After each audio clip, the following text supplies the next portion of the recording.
अस्सलामुअलैकुम। અગાઉ આપણે ખીજડીએ ટેકરે નવલિકા જે છે એને બે ભાગમાં જોઈ ગયા. હવે આજે આગળ જોઈશું. નવલિકાને આગળ વધારતા પહેલાં અગાઉ જે શીખી ગયા છે એનું થોડુંક ધ્યાન ધરી લઈએ, પછી આગળ નવલિકા જે છે જોઈશું. આપણે અગાઉ જોઈ ગયા કે મુખ્ય પાત્ર એવો ભોજો ખીજડીયા ટેકરાની નજીક કૂબો બનાવે છે. એ જ ખીજડીયા ટેકરા નજીક નાના બાળકોને, મૃત બાળકોને દાટવામાં પણ આવે છે. શરૂઆતમાં ભોજાની જે સ્થિતિ છે એ સર્જકે બતાવી કે કૂબો જે છે ઠંડીથી બચવા એણે બનાવ્યું છે, બાકી તો એ નદીના પટનામાં જ આખો વર્ષ ખુલ્લામાં પડ્યો રહેતો. આ વર્ષે વધુ ઠંડી પડતા એણે 4 છોકરા અને ચૂલો સમાઈ શકે એટલો કૂબો બનાવ્યો છે. એ સાથે બીજે એ બતાવ્યું હતું કે ભોજો જે છે એ ખાતર પાડવામાં એટલે કે ચોરી કરવામાં પારંગત હતો, પરંતુ હવે એની ઉંમર થતાં એની માર ખાવાની જે સહનશક્તિ છે એ ઘટી છે. આથી હવે ચોરી કરવાનું વિચારી શકતો નથી. કારણ એ હતું કે ગામમાં શકમંદોની જે યાદી છે એ યાદીમાં ભોજાનું નામ સૌથી પહેલાં આવતું. એટલે જ્યારે ગામમાં ચોરી થતી ને ત્યારે પંચાયતો જે છે, પોલીસ પટેલનો સહાયક રખેવાળ, એ પહેલાં જ ભોજાના કૂબાની ભાળ મેળવીને એને ઢોર માર મારતો. સવાલ આપણે જોઈ ગયેલા કે પંચાયતો ભોજાને શા માટે ઢોર માર મારતો, કે શકમંદ શખ્સોની યાદીમાં પહેલું નામ હતું. આથી ચોરીનો મુદ્દામાલ ક્યાં છુપાવ્યો છે અને ગુનાની કબૂલાત માટે એને ઢોર માર મારતો હતો. એની આગળ પછી આપણે જોયેલું કે ખીજડીયા ટેકરાનો ઉપયોગ નાના મૃત બાળકોને દાટવા માટે થતો હતો. એની સાથે એક બીજી ઘટના ચુનીલાલે અહીં બતાવી કે પોસ્ટ માસ્ટરને ત્યાં વર્ષો પછી પુત્રનો જન્મ થાય છે, પરંતુ એ એના નસીબમાં નહોતો. મૃત્યુ પામે છે અને એને ખીજડીયા ટેકરા ઉપર દફનાવવામાં આવે છે. પરંતુ એક વસ્તુ ખાસ આપણે નોટિસ કરી હતી કે અહીં સર્જક બતાવે છે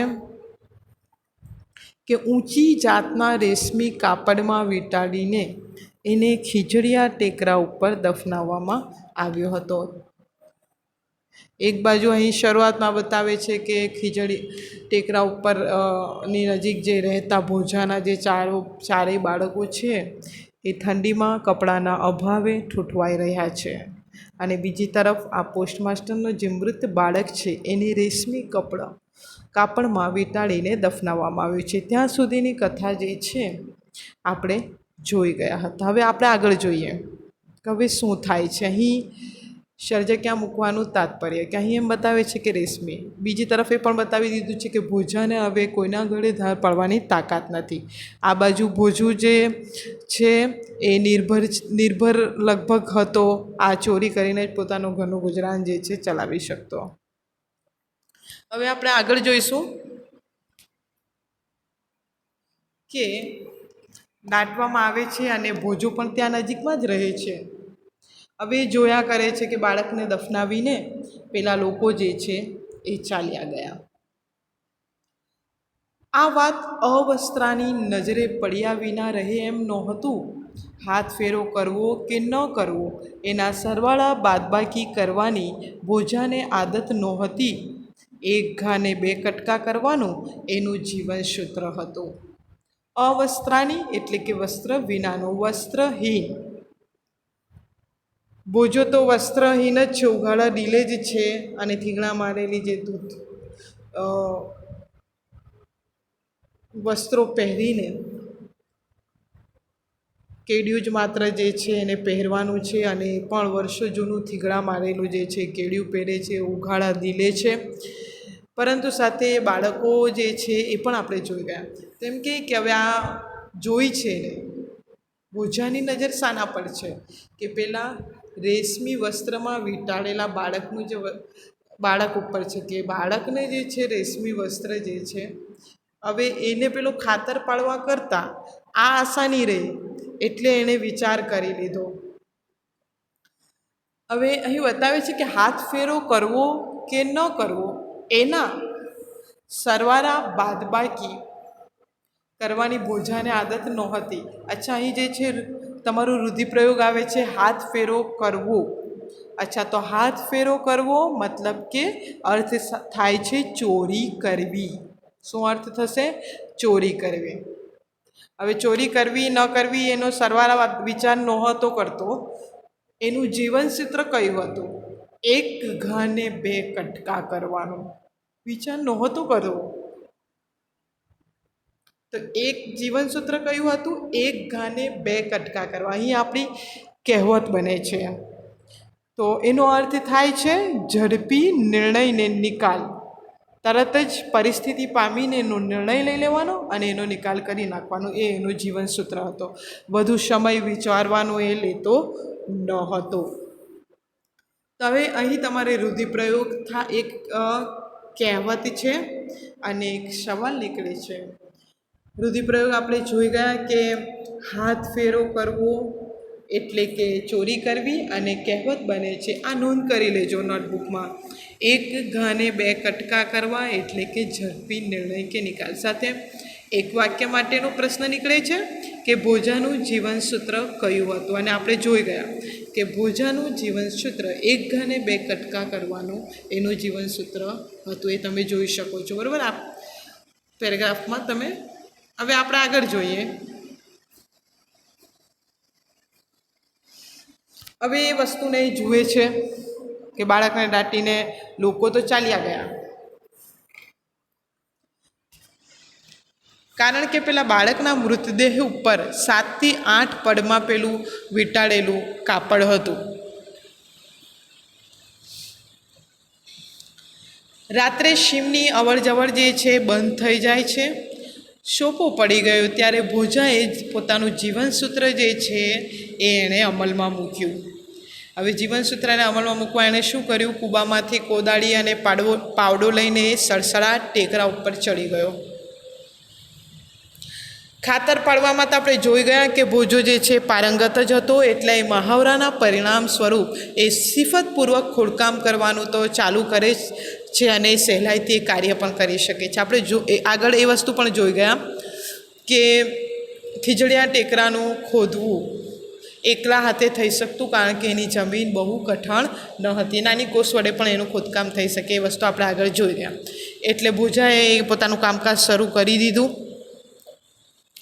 પરંતુ એણે એ સાવચેતી રાખવાની હતી કે કપડું જરાય ફાટ્યા તૂટ્યા વગર એના પાસે આવે તો જ એના બાળકના કામમાં આવી શકે એમ હતું. એટલે સાવચેતી સાથે એણે કબર ખોદવાનું શરૂ કર્યું. સાથે બીજી એણે એક સાવચેતી એ રાખવાની હતી કે પથ્થર જોડે જો એની કોદાળી જો અથડાય અને એનો અવાજ જો દૂર સુધી આ રાત્રિ દરમિયાન પહોંચી જાય તો ફરી એને તકલીફ ઊભી થાય કે કોઈ અહીં આવી ના ચડે, એની પણ એને સંભાળ રાખવાની હતી. 2 સાવચેતી સાથે એણે કાર્ય કરવાનું હતું. એક તો કપડું ફાટે નહીં એ રીતે બહાર નીકળવું જોઈએ, અને બીજું કે પોતાની કોદાળીથી એ ખોદી રહ્યો છે એનો અવાજ આ સંભળાય નહીં રાત્રિ દરમિયાન, બરાબર? સોપો પડી ગયો છે, શાંતિ છે. હવે આ શાંતિમાં કંઈક અવાજ દૂર સુધી ન જાય એની પણ એને કાળજી રાખવાની હતી. ધીરે રહીને હવે એનું ખોદકામ જે છે ધીરે રહી સિફતપૂર્વક એણે કરી દીધું. જે રીતે એણે ધીરે રહીને પેલા બાળકને જે છે એ ખાડામાંથી ઉચકી લીધું. લુગડે વીંટ્યા બાળકને એણે ખાડામાંથી ઉચકી લીધું, પરંતુ એણે ઉચકતા એણે એક આશ્ચર્ય અનુભવ્યું. કયું આશ્ચર્ય એને અનુભવ્યું? કે પેલો હાડમાસનો એ નાનકડો નિશ્ચિત લોચો સહેજ સરવળ્યો અને બોજા જેવો ભટ આદમી પણ ભડકી ઉઠ્યો. અહીં હાઇલાઇટ કરેલા શબ્દ ભડ અને પણ, અહીં જે વાક્ય એમ બને, જરાક વ્યાકરણ આવે છે, જરાક જોઈ લઈએ. કે ભોજા જેવો ભટ આદમી પણ ભડકી ઉઠ્યો. જ્યારે આ વાક્ય આવે છે અને એમ પૂછાય છે કે વિશેષણ શોધો, આ વાક્ય સાથે કે વિશેષણ શોધો, તો આપણને ખ્યાલ રહે કે વિશેષ્ય જે છે આદમી છે, પણ આદમી કેવો છે તેને વિશેષ અર્થ લાગેલો છે ભડ આદમી. એટલે વિશેષણ કયો શબ્દ બનશે? કે ભડ. હવે આ જ વાક્ય ફરી પૂછાય છે અને કે નિપાત શોધો. આમાં નિપાતે કે ભોજા જેવો ભડ આદમી પણ ભડકી ઉઠ્યો. સ્વાભાવિક છે કે નિપાત માટેની વ્યાખ્યા તમને ખ્યાલ હશે કે વાક્યમાં ભાર આપવા માટે જે શબ્દ મુકાય છે એ આપણું શું બને છે? નિપાત. તો અહીં વાક્ય એમ સીધું સરળ થઈ શક્યું હોત કે ભોજા જેવો ભડ આદમી ભડકી ઉઠ્યો, પરંતુ અહીં કયો શબ્દ ભાર મૂકવા માટે મુકાયો છે? પણ. ભોજા જેવો ભડ આદમી પણ ભડકી ઉઠ્યો. તો અહીં જ્યારે નિપાતમાં આ વાક્ય પૂછાય છે તો પણ જે છે આપણું નિપાત બને છે, અને જ્યારે વિશેષણમાં પૂછાય છે તો ભડ શબ્દ જે છે એ આપણું વિશેષણ બનશે. બરાબર? થોડી થોડી વચ્ચે વચ્ચે સમજ પણ લેતા જઈએ. હવે જ્યારે આશ્ચર્ય અનુભવે છે કે આ નિશ્ચિત બાળક તો મૃત્યુ પામ્યું છે ત્યારે જેને દાટવામાં આવ્યું છે, સ્વાભાવિક છે, પરંતુ સહેજ હાથમાં જેવું કાપડ સરકાવવા માટે પેલા બાળકને લે છે ને, તો એ આશ્ચર્ય અનુભવે છે, કારણ કે એ જે નિશ્ચિત લોચો શબ્દ વાપર્યો છે, નિશ્ચિત લોચો, જે નિશ્ચિત દેહ છે બાળકનું, એ સહેજ સળવળાટ અનુભવે છે. એને લાગે છે કે આ વસ્તુ જે છે કંઈક અંદર ઊંચ નીચ થાય છે આ કાપડની અંદર. અને ભોજા જેવો ભડ માણસ પણ ભડકી ઉઠ્યો. વિચારે છે કે આ મરેલ છોકરાને દાટવાના આ ટેકરામાંથી જીવતું બાળક ક્યાંથી નીકળ્યું? એના મનમાં પ્રશ્નો ઉદ્ભવ્યો. સાથે ડરે છે, કારણ કે એ છે આ કોઈ ખવીસની રમત તો નહીં હોય ને, કેમ કે અંધારી રાત્રિ છે અને સ્મશાન જેવી આ જગ્યા છે, અને એને ખરેખર હૃદય કંપી ઉઠે છે કે આ કોઈ ખવીસની રમત તો નહીં હોય ને. પણ અત્યારે એને કલ્પનાઓ કરવા માટે કોઈ અવકાશ નહોતો, કારણ કે એના પાસે સમય નહોતો. કારણ શું હતું? બીજી તકલીફ ક્યાં ઊભી થઈ કે હાથમાં પેલું જે બાળક છે એ વધારે ને વધારે ઝડપથી સળવળવા માંડે છે.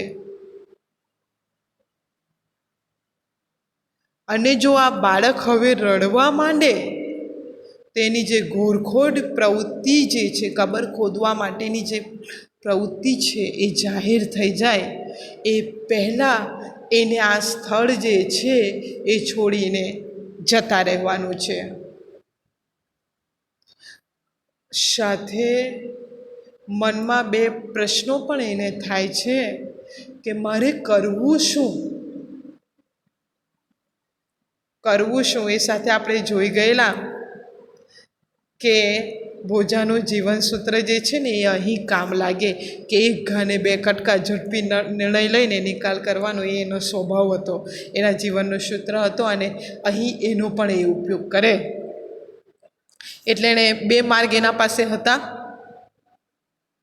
કે એક તો ચોરેલી વસ્તુ એના મૂળ સ્થાને ગોઠવી દેવી, એને 100% સલામત માર્ગ લાગતો હતો કે મૂકી દે તો કોઈને ખબર ના પડે, પરંતુ એની સાથે એને લાગે છે કે મારો ઉદ્દેશ્ય જે હતો એ ઉદ્દેશ્યનું શું,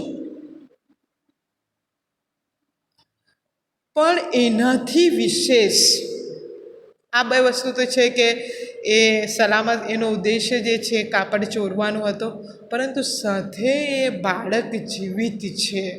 હવે એને મૂળ સ્થાને મૂકી દે છે તેનાથી એક પાપ જરૂર થાય છે. વિચાર આવે છે કે લુગડું ઉતારી લઉં ને છોકરું પાછું એમ કબરમાં પાછું ધરવી દઉં. આ વિચાર એને આવતા તો આવી જાય છે, પણ એની ભયંકરતાનો જ્યારે વિચાર કરે તો ભોજે પોતે ધ્રુજી ઉઠે છે. વિચાર કરે છે કે મારે કેટલા ભવ કાઢવા છે, તી આવી બાળ હત્યાનું પાતક માથે લઉં. બાળ હત્યાનું પાપ શા માટે હું વહોરી લઉં? કેટલો સમય આ જિંદગી કાઢવાની છે. આપણે જાણીએ છીએ જીવન એ ખૂબ નાનું છે. ઈશ્વરે આપણને આપ્યું છે, પરંતુ એ ફરી ક્યારે જીવન સમાપ્ત થશે એની કોઈ સમય નક્કી નથી.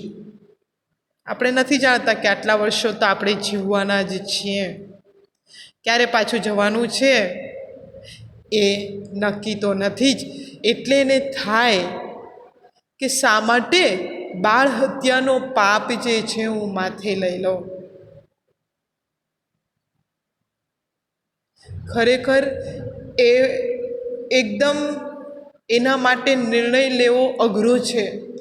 એક બાજુ એના બાળકો છે અને બીજી તરફ આ કોઈકનું બાળક છે.